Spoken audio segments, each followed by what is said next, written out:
We've seen the midday deadline pass, and we kind of had this uncertain window when it comes to SVB too, if we go back. So what do we expect now? What does it mean that we haven't heard anything? Yeah, and there's lots of parallels, aren't there, to kind of how the authorities handled the SVB and the Signature Bank kind of crisis, a few months ago. But essentially what we know now is that the banks that have been invited forward, so the likes of JP Morgan, PNC, Citizens Financial, those bids are there.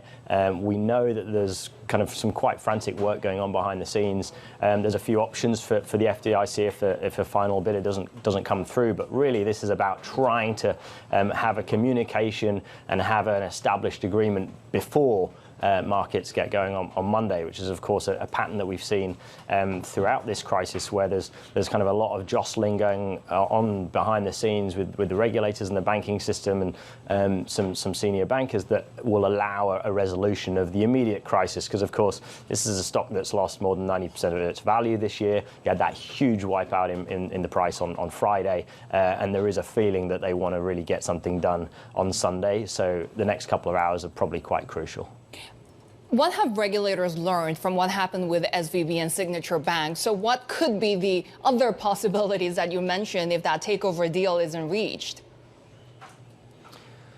Well, of course, Sherry, they've learned things from the way in which they went about the whole process. But there's fundamental things that have changed since then, of course. The banking system is in quite a different position to where it was when authorities were negotiating the SVB deal some time ago. And, of course, sentiment's changed quite significantly. And the way that the market has behaved is quite different in this case. So, of course, the stock price will tell you that a lot of people have already closed positions and run away. They don't want to be involved in this investment anymore.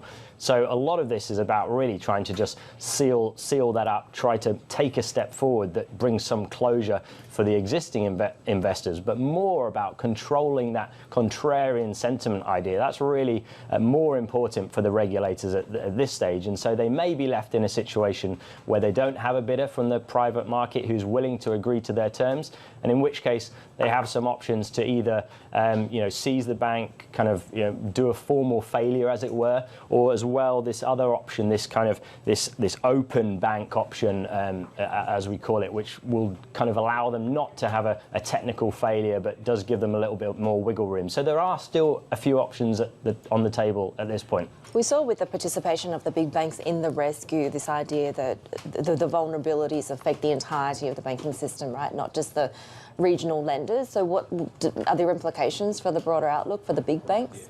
Yeah, there certainly are, Heidi, but what we've seen in some of the big banks that have reported in recent weeks is that they've in many ways been beneficiaries, and some of that outflow of deposits from regional lenders has gone into some of the bigger end of town. So clearly there's still a kind of a systemic issue that they're trying to control, but there's a lot of bigger lenders that will come out of this feeling like they've actually done pretty well. Of course, the economic situation more broadly and going into a kind of more protracted slowdown is something that's still a concern. So authorities they want to try and get these situations under control as quick as possible.